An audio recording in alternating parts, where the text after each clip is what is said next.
This is Continuum Drag, a weekly podcast where we watch sci-fi, fantasy, and everything in between. This week, Tekwar, episode 14. What is going on here? What's the last thing you remember?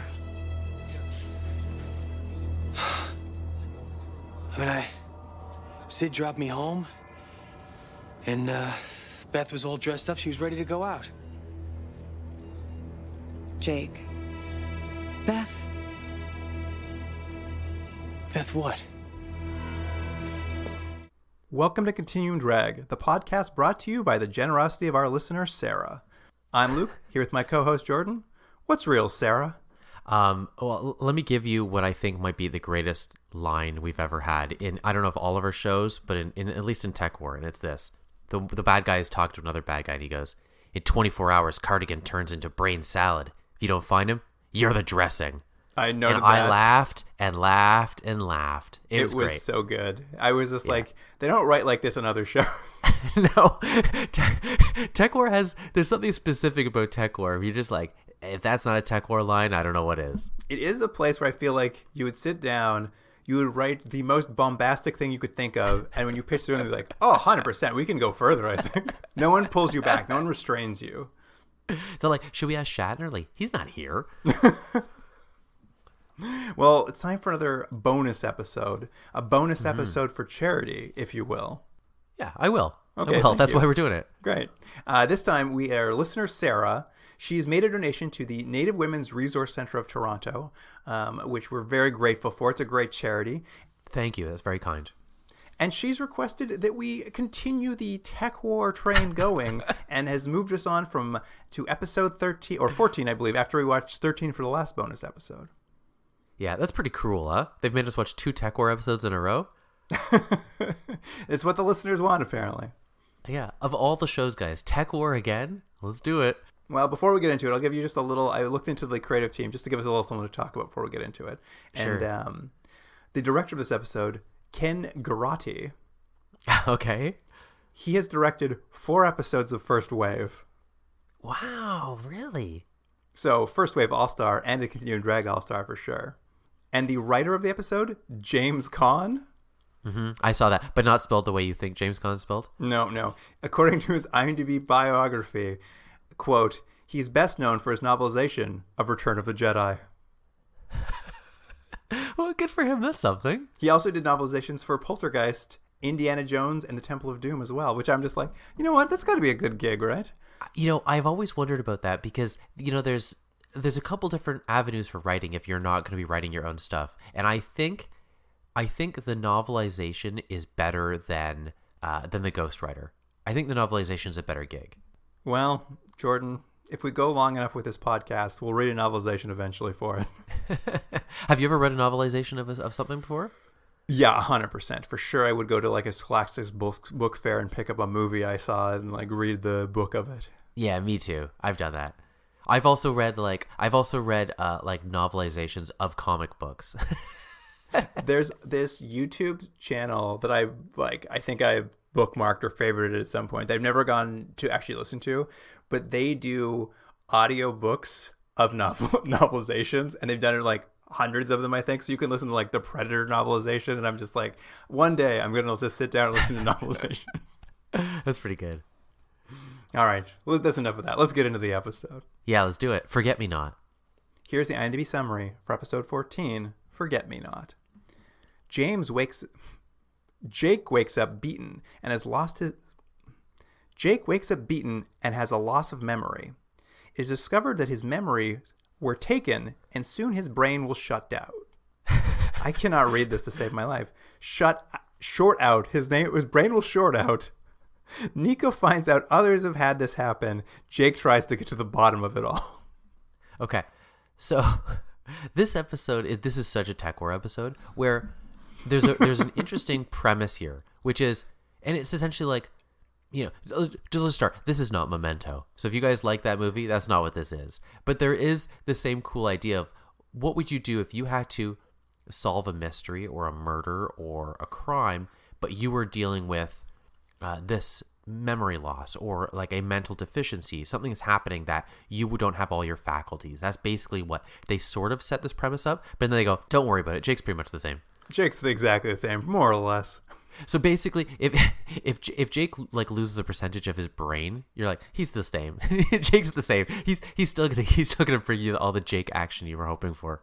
I like the episode opens with Jake getting a coffee with his partner Houston, and Jake is telling her a hilarious story about the time he told off a judge. I thought the same thing. It was great. And by the way, Sam is loving it. She is loving the story. She's never heard anything funnier. And his story is just like, and I told her, you're out of order. And she's like, yes. I think my favorite part about that is at the end, she's just like, I'm going to hold you in contempt. And I said, I'm already in contempt. Well, I didn't say that out loud, but that's what I thought. I was just like, what? Yeah, and it was, I mean, I'll give them this. They do at least have a scene of like, these two are friends, they're partners, they have this rapport. That's basically what the scene is supposed to be doing, and I think I'll give this to Tekwar. That was effective in terms of that. It was. And Jake leaves the coffee place by himself, and he's like hit in the neck with like a dart or something, and he begins to like have this crazy hallucination, which we'll come to learn is like he's seeing his memories disappear from his mind. And we get a quick Sid Gomez cameo as we get to watch him die again. Yeah. Now, was this how Sid died originally? I can't remember. It was. This was him getting gunned down in the street. Okay. I wasn't sure if they brought him back just for a different thing. I assume not. And Jake kind of like comes to with a guy grabbing his neck, and he's now in a back alley. He's all beaten up. His nose is bleeding so much. I know, it's weird. I thought the same thing. It's bleeding more than you think it would for this kind of TV show, which is like, kind of silly, like wrestling kind of action. But his face is really bleeding. And some goons show up, and of course it's Jake. He beats them up, and he runs away, and he races back to Cosmos Security where he works. And when he gets there, everyone's really confused because he's insisting on finding his dead ex-partner, Sid. And they're like, Sid's dead, man. What's going on? And he's like, no. I remember he just dropped me off at home, and I went in, and I talked to my wife, and they're like, bad news, man. See, and it's funny because this scene happened so fast, but it actually, again, I know it's Tekwar, but they could have drawn this out a little bit and had something for Jake to work with. Like the idea that his memories are gone and they now have to explain to him that two of the very important people in his life both have died. And he has to then take all that emotion on right away. Do you know what I mean? Like imagine just finding out everyone you know is gone and your life that you had is not real. Like it would be overwhelming. And I think there's something they could do here. But he's just like, what? That's weird. And they're just like, hey, Jake, your wife's dead. Like, I'm like, guys, be a little sensitive about this. They sit him down at a computer and play a video of his wife dying. That's right. I forgot. They show a video of his wife like blowing up, and I'm like, okay, so your bedside manner's not great. At any rate, Cosmos thankfully does regular spectral EEGs on their staff, and they're able to like do a neural scan of Jake and see that some, quote, memory rustlers have stolen his memory. That's right, memory wrestlers. Which we'll talk about how this actually works. I still don't know if I quite even understand all of this with the other character that they add in. Like I get it. It's just I don't know if any of this technology makes sense. I mean, these memory rustlers apparently are involved in a recent crime wave. So it's not related to our plot, but apparently around the city of Tekwar, people have been having their memories stolen a lot lately, and people are just reselling low-res versions just for fun on the streets, apparently. Yeah, it's so classic Tekwar where there's like the idea of like the technology aspect of it is so haphazardly told, where they're just like, it's even like the drugs, like, what does the tech drug do? You're like, I don't know, they watch virtual reality. Why are you addicted to it? Reasons. You're like, well, why are people buying memories? Reasons. You're like, okay, sure. Don't worry, it's not this plot of this episode, so we're not getting into it. Yeah, it but doesn't essentially, matter. It starts the clock. Jake has 24 hours to get his memories back before he has complete dementia and his like brain goes out. Yeah, and again, it's sort of set as a what would you call it? Like not a time bomb, but like there's stakes now in this episode. He has 24 hours, but it doesn't really come back. It's not like you see him slowly deteriorate over the episode. It's just like it's kind of there. Like he's got a day. We told you at the start, so get used to it. Just get used to it. Don't worry about it. It's like it's there's no tension is what I'm saying. I mean, and to the no tension point, which it was very funny. We'll go over kind of all of this right now, but throughout the episode, they constantly cut back and forth to see what the bad guy of this episode is up to, and we don't quite learn all about him till the end. That's right. But we perpetually get to go back and like see what the bad guy's up to. And when we first see him, I thought he was in a Chippendales or some sort of BDSM club. Yeah. But it's later revealed to be just a pool hall. Everyone's in half naked in leather, but it's a pool hall. And let me just say it right now, Luke. When you saw pool, you knew I was going to mention it, right? We love pool on this show. It's so funny that in every show there has to be pool. If there's something people are doing in the background, it's pool. It's just like a trope. It is something that's a go-to. Everyone loves pool, apparently. Yeah, everyone loves pool. But yes, to your point, the reason you think it's like some sort of S&M club or something is because all the women are dressed up in these very provocative like leather outfits. The men are too. The first shot we see is a man in like a leather G-string. That's right. Yeah, and it's like I don't know why, and they don't actually ever answer. I think the idea is supposed to be just like it's the future. It's the future, but like, isn't this like a seedy place they're in? I think that's what you're supposed to think. Yeah. And the bad guy, who we'll learn his name is Hermano Lobo, needs a memory Jake has in his brain. And that memory, Jordan, it's worth, quote, megaplas. The one thing I really liked is this guy, this bad guy who wears like, I think we've mentioned this when we first did Tekwar. There's like sometimes weird, you'd almost say like maybe like some like Japanese elements and things to like some like he's almost wearing like what almost looks like a traditional Japanese like a kimono coat, yeah, or something like that. And then other people are wearing sort of like, you know, outfits that are a little bit more futuristic. And there's this a kind of blend. Like one of his other the bad guys is just wearing like an orange jacket. But one of his like thugs has a head tattoo, and it's like a crown of thorns. Like he has like. It's like a Jesus tattoo. It's like where you'd wear a sweatband if you're running, but it's a tattoo around your whole bald head. Yeah, it's a crown of thorns. It's so bizarre. I also was obsessed with that goon. I'm just like, look at this guy go. Yeah. At any rate, Jake, when he was fighting these goons earlier, he happened to pick up a candy wrapper. And he gives that to Neekins. Like, can you run a DNA analysis? I think someone was in this alley who had this candy bar. And immediately they do it, and they find a gentleman named Artie had been eating it. And when they look at his record, they see that he's no criminal record, but was recently submitted to the hospital in a confused state. So, of course, Jake and Houston are out of there. They're going to head down there. They're going to interview this guy. And Jordan, to your point about just like the opportunity for emotional moments is as soon as they leave, we know Jake has no memory of kind of the last, like, let's say 5 years. I know what you're going to say. Yeah. He gets on an elevator with Houston. He's just like, hey, so we fucking or what? I know you're joking, but it's essentially that, which is so funny. Like, you have to remember as a viewer, 5 minutes ago, he just found out everything in his world has collapsed. His best friend and partner is dead and has died in a horrible way. His wife, his life partner, the person he wanted to stay with forever, has died in a horribly violent way. He gets in the elevator and he's like, so we having sex? And she's like, no. And he's like, so you and me, we're friends? Like, man and a woman, we're friends? She's like, yes. He's like, oh, interesting idea. Yeah, I know. It's very funny. Jake. It is. So it's just such a weird thing. And I'm going to say that I'm going to blame it on his confused state. I don't think it is. I think Jake is Jake, you know? Well, I wonder too, because we'll see later he gets his memories back, and in them he is a little bit abusive to himself. He like accuses himself of being a bad father and all these things. And I'm wondering if maybe somewhere along the way they're like, we're trying to show character growth here. Because yeah, maybe. Maybe before he became a tech user and went to the freezer, he was a bit more of a dirtbag. I don't know. No, you might be right. I didn't catch that myself. But it was a weird because at the end there's the thing where like you see a lot of him like accusing himself, and I was like, that kind of came out of nowhere. But maybe that is the connection there. I mean, we might be reading too much into it, giving Tekwar too much credit, but I want to give Jake as much credit as I can.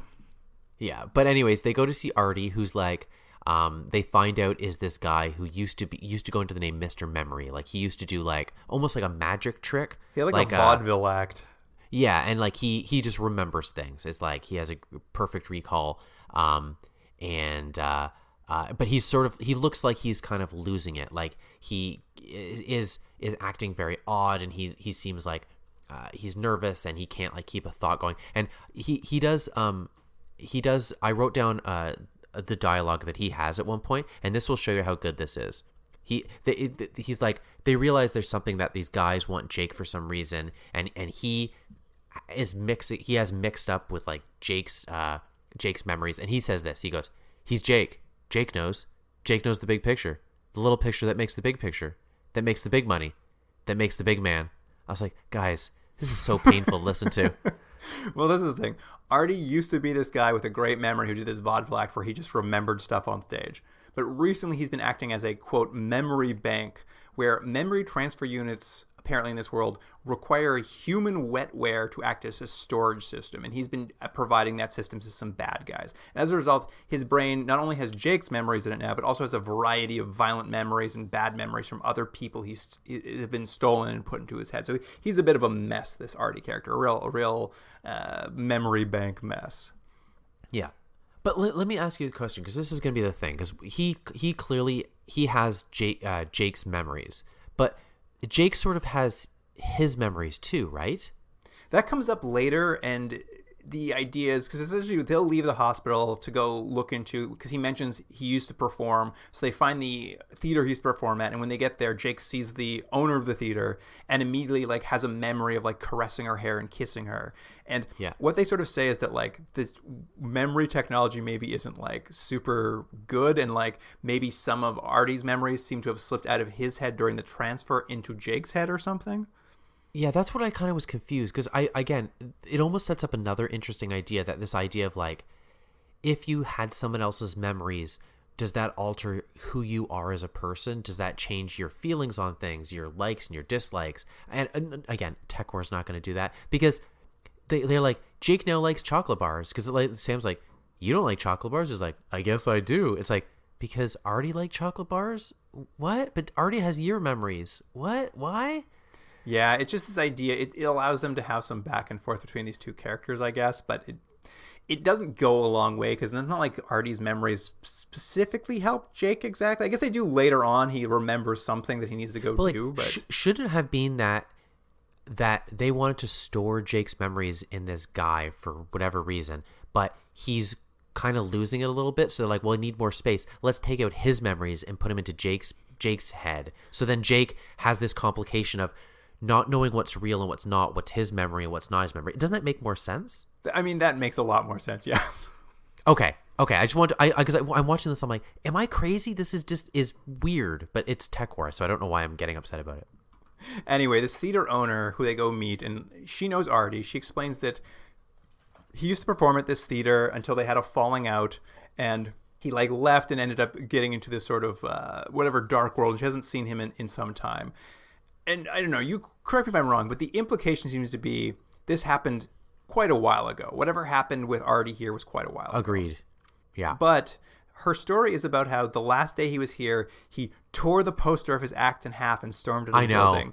And Setdeck has put that poster on an easel in the middle of the room as if it happened 3 hours ago. I know. I thought the exact same thing. Because, yeah, they've implied this was like, at best, weeks to months ago, if not years ago. And they've done it. Yeah, they're just like, hey, remember that he mentioned he ripped that poster? It's right there. It's like, okay, well, she's running a pretty shoddy theater. Yeah. It's not even on the wall. It's like on an easel. She could have easily taken it down. Yeah. At any rate, she tells them that he had been working with a Dr. Lee to do some experimental memory trials. So they go to visit that doctor to see if they can get any more information. They end up fighting the goons there, and like Jake blows one of them away. Yeah. Yeah, and they're like, hey, do you think maybe I uploaded Artie's memory with mine? The doctor's like, maybe. I'm like, great. Well, the worst part is the doctor's not even alive. He's dead. They get there and the doctor's dead. Isn't it? Don't they talk to the doctor? No. They oh, just no. You know what I'm mixing mixing up? I'm mixing it up. Sorry, because what it is I'm mixing up with Dr. Lee. You're right. Dr. Lee's dead and they have a fight. Jake, there's a doctor that's in 2 scenes that Cosmos has hired. Doctor. Yeah, sorry, I mixed it up. And when he talks to them, he basically, because they don't talk to the other doctor, he's like, could I have some of Artie's memories? And the doctor's like, yeah, maybe. Sure, maybe. Who knows? Yeah. But yes, their last sort of lead is dead, and they look into his background and discover that Dr. Lee has a history of treating ex-cons fresh out of the freezer. And this just clues all... Jake, he's a great detective. He figures it all out at this point. He's just like, well, I was in the freezer. And he's just like, and when you're in the freezer, as we've seen in previous episodes, Jordan, you share minds with all the people in the freezer with you. And we have seen this in a past episode. Yeah. But again, why is that? Why is that the case? It's because, Jordan, it says right here, they share a, quote, neurometabolic support system. Right. So Luke, explain this to me now. So what we're going to find out, so they're basically like, okay, Jake has shared memories with people that were in the freezer with him. So they go, well, what if we look up all the kind of bad guys that were in there with me that also maybe saw Dr. Lee, we can narrow this list down to possible people, right? I think what it is the main bad guy, what we'll come to learn is he was in the freezer with Jake at the same time. And he has forgotten something while he was in there. And he's theorized that someone he shared this like cell with essentially must have gotten that memory out of his head. So they're just going down the list of people who are in the freezer, trying to find the person with the memory he's missing. And the memory is he hit a bunch of solid jet fuel that he stole in a heist that he wants to sell. And he just can't remember where he hit it. So they're just trying to find the guy who has that memory in his head. Right. But why does he assume it's Jake? Well, they say at some point that everyone else in his cell block has been murdered.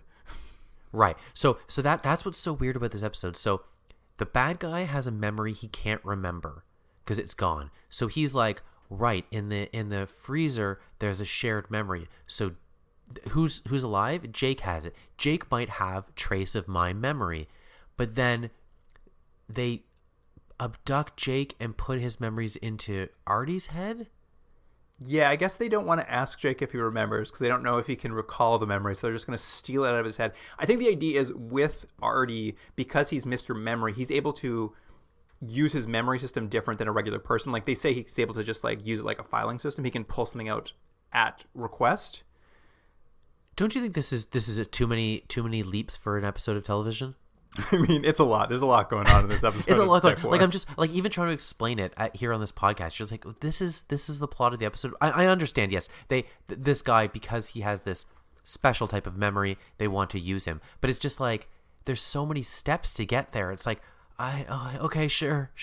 And again, it's to the effect of nothing. It's not like this affects Jake in any way, other than occasionally he gets like a migraine. Well, what kind of happens here is they find out that Artie's been kidnapped from the hospital and they don't know how to find him. So this is where Artie's memories come into play. Is they go back to see Jenny, the theater owner, and they're like, Jenny, just talk to me, and we're hoping it'll trigger one of Artie's memories in Jake. And it does, and what Jake remembers is the name of the bad guy, Hermano Lobo, which, as we all know, in Spanish means brother wolf. This is the dumbest thing the episode did. Of all the stuff we've talked about, this is the dumbest thing. Well, and it just so happens, Nika looks into the phone book and says, didn't a new pool hole called Brother Wolf's just open? So, like, the basic way they find the bad guy is if, like, let's say I'm the bad guy. My name's Jordan. Jordan means descending. They look up in the phone book, hey, is there any clubs named Descending? And, there is. He must be there. That's how they find the bad guy. Does Jordan really mean descending? Yeah, it means descending, like the river. Wow, amazing. Blew my mind. What does Luke mean? I don't know, nothing. You don't know what... Oh, it means something. You don't know what Luke means? Why would I know that? Why would you not know what your name means? Just a dumb name my parents came up with. Who cares? Hold on. Luke means light giving. Light giving and descending. Welcome to Canadian Drag. I'm light giving. Here with my co-host Descending. What's real descending? Yeah. It's a shortened version of the Latin name Lucas, which is derived from the Greek Lucas, again. Most famous being Luke the Evangelist, the first century Greek physician and early Christian who said to have written the Gospel of Luke and Acts. There you go. This is a real digression here. I think people like it. All right, well, let's quickly get back to Tekwar while we're still on sort of topic. Yeah. They go to this pool hall, and they have a plan. Houston and Jake have a plan when they get here, and it is the most baffling plan. But Jake walks into the pool hall unaccompanied, is immediately assaulted by the bad guys, That's who right. then drag him to see Artie because they're like, we're going to finish the memory swap process, I guess. And while this is happening, I guess what we're supposed to see is Houston sneaks in with a gun, but she doesn't sneak in well enough, so a gunfight just breaks out. Yeah. She sneaks in poorly, and then a guy sees her and starts shooting, and they both just start shooting everyone. And then, of course, there's the big reveal that Artie gets out of his chair and he knows how to fight like Jake, so he kicks somebody. You know what? I did enjoy that. I did enjoy that, like, because as we've learned, Jake is the best at everything. So this guy has a little bit of, like, I guess, muscle memory from Jake. He just also knows how to beat people up. I was like, all right, that's pretty good. It's pretty good. Armano, of course, escapes. And then when they try to talk to Artie, Artie's kind of lost his mind now from all the weird memories. Instead, he starts talking like an Australian man and runs away. Mm-hmm. Yeah. That was really funny that he kept talking like an Australian man when they wanted him to be crazy. Also, let me just like make a little point to just a very local thing. The theater that we see in this place is the Opera House in Toronto. Oh, was it? Amazing. Yeah. Anyways, that's just for anyone who lives in Toronto. For you opera heads out there. Yeah, there you go.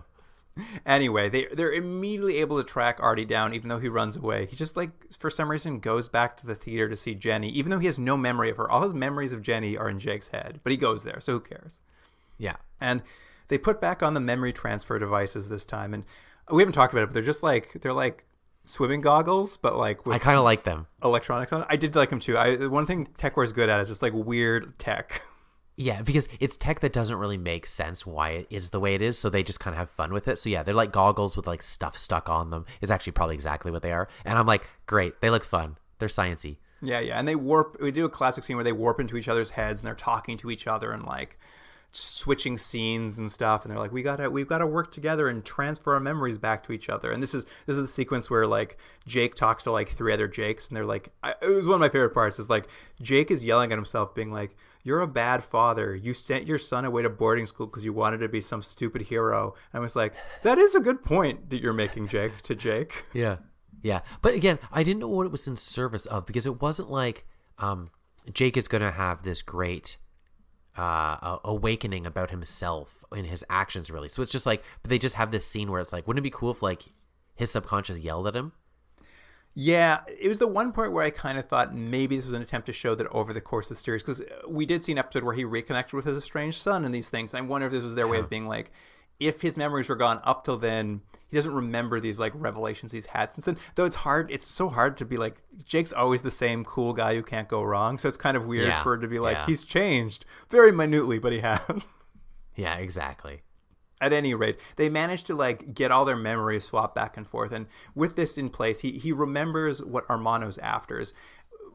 Like we've said, he stole all his solid jet fuel. He hid it in an abandoned warehouse years ago, and now he wants to go get it and sell it because it's like worth a lot of money. So, you know, Jake leaves here.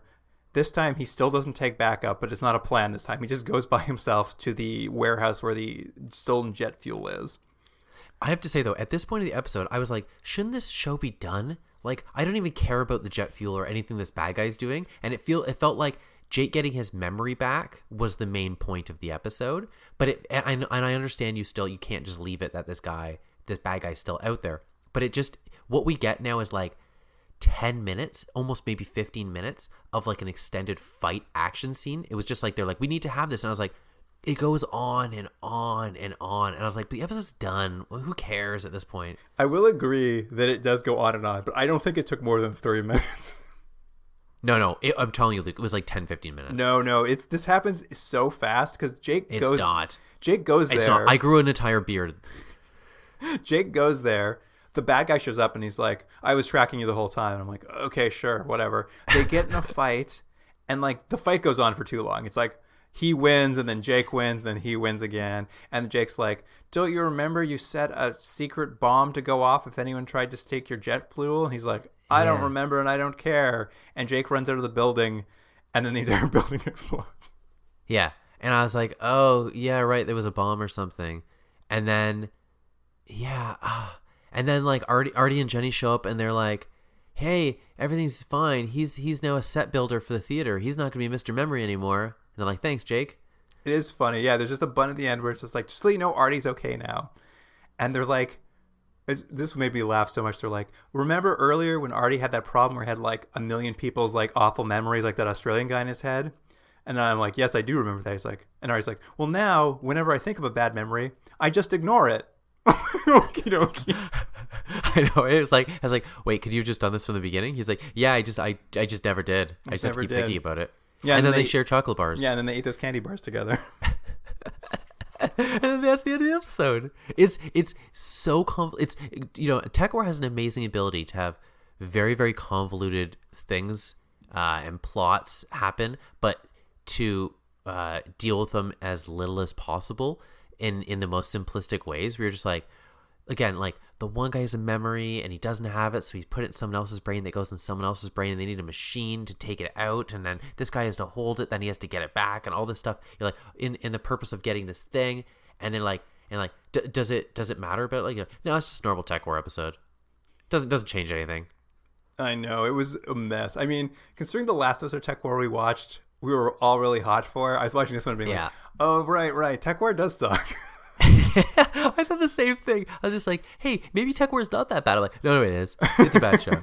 It's a bad show. Oh, dear. Well, Jordan, what do you want to rate this episode? Forget Me Not. I don't know. I kind of like...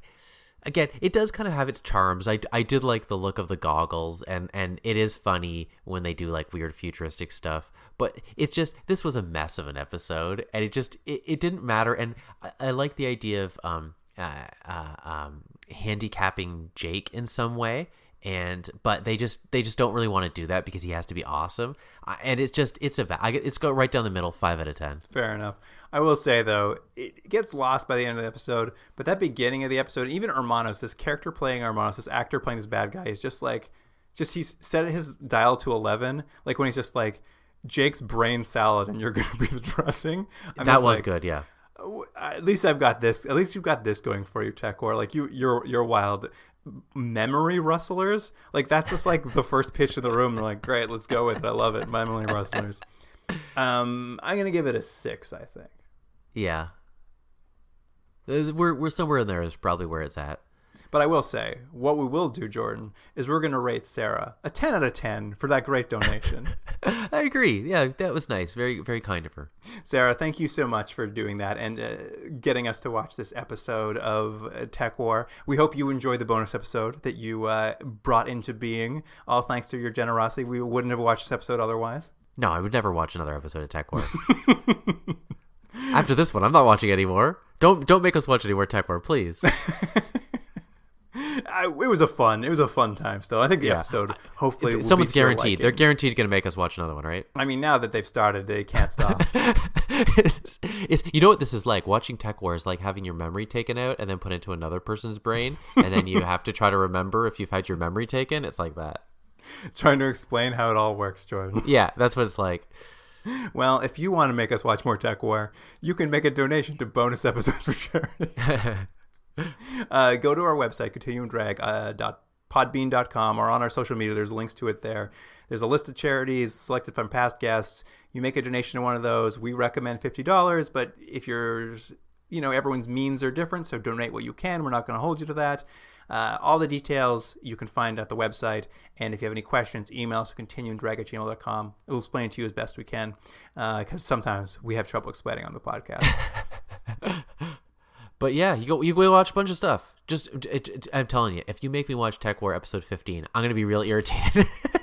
Imagine we finish watching Tekwar. All right, that's what's going to happen. And on Instagram, Twitter, and Facebook, we will have clips from this episode of Tekwar, so you can see all the best bits. Yeah, Jake yelling at himself, that's got to be in there. I'm sure that'll be in there somewhere. Yeah. The handle there is @ContinuumDrag. And that wraps it up for this bonus episode of Charity. So, listener, thank you for joining us. And, Jordan, I'll see you back on a normal episode later this week. I'll see you then. Bye.